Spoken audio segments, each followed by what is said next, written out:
Hello and welcome back to the Cartridge Twins, where today I want your opinion.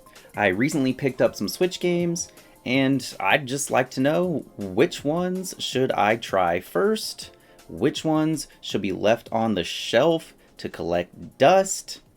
You let me know. So without further ramblings, let's take a look at the 5 Switch games that I've recently added to my collections, and then which should I dive into first, and maybe which should I just leave on the shelf to be forever on the backlog. First up, the possibly not so well received Mario Strikers Battle League. I know, this game doesn't get the best reviews, and the scores seem to be all over the place. So IGN gives this game an 8 out of 10, Nintendo Life gives it a strange 9 out of 10, and OpenCritic gives it a 73%, and then the audience scores are 3 out of 5, Game Informer 75. So to me, it appears this game is average at best. These scores are kind of all over the place.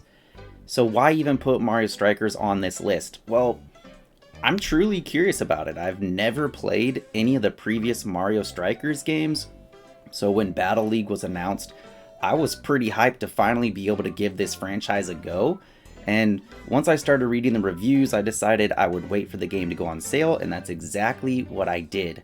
So now, with all that taken into account, when considering your own experience with this game, and maybe even just the franchise as a whole, do you think this one's worth giving a go, or should I skip it for something else on this list?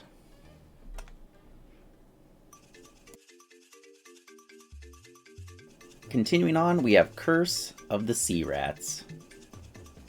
For this one, I'm going in pretty blind. So from my understanding, this is a Metroidvania, or Ratroidvania as it says on the back, with some well done hand-drawn animation. I'm a sucker for a game with great character animation and some 2.5D platforming, so when this game went on sale, I figured, hey, why not give it a shot? This is another game where the reviews aren't the greatest, so Steam gives it a 6 out of 10, GameRant 3.5 out of 5, and Metacritic 61. So with those review scores, is this game worth giving a go, or are the review scores spot on?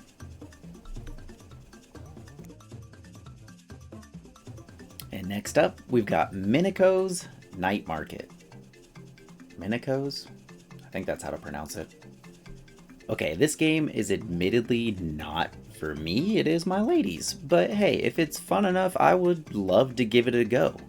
This appears to be a business sim game, kind of giving me some like Stardew Valley vibes, which isn't usually my style, but sometimes it's good to get out of your typical genre and try something new.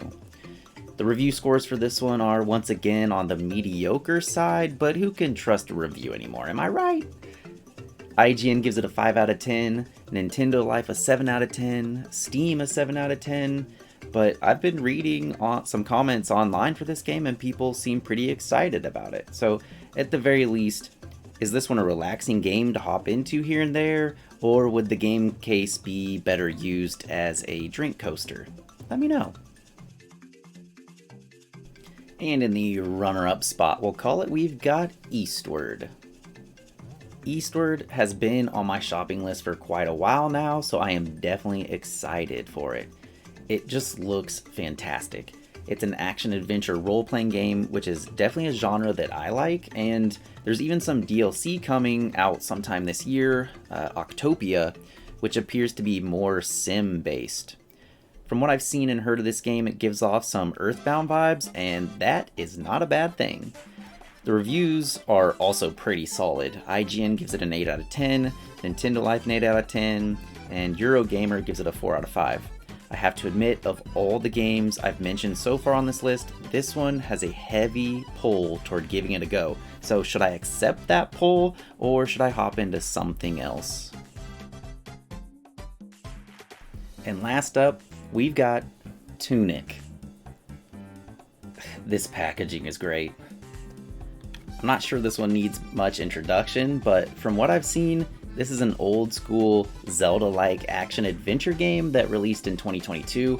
I've heard a lot about its difficulty and charm, and I'm just excited to try it out for myself and see if those points hold true.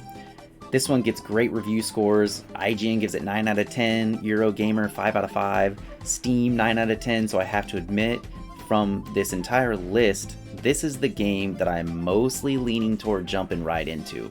An old school Zelda-like adventure, sign me up. After all, my favorite Zelda title is Link's Awakening, though if I put nostalgia aside, Tears of the Kingdom might have something to say about that.